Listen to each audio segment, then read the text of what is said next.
Hi guys, today's video, I will showcase Blizzard fruit. But before we start, I'm sorry for not posting a while. I'm busy and tired at school.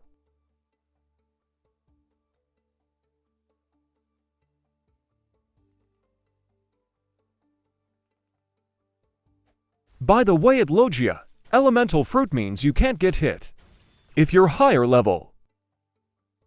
First ability, Ninja Stars. Second ability, a mini tornado.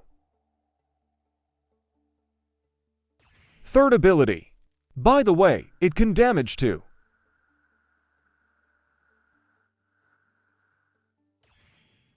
Fourth ability, bigger tornado. And the most epic ability ever, the fifth ability, Blizzard Domain.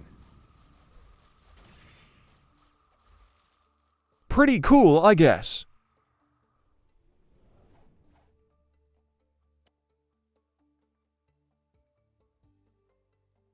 That's it guys, like and subscribe.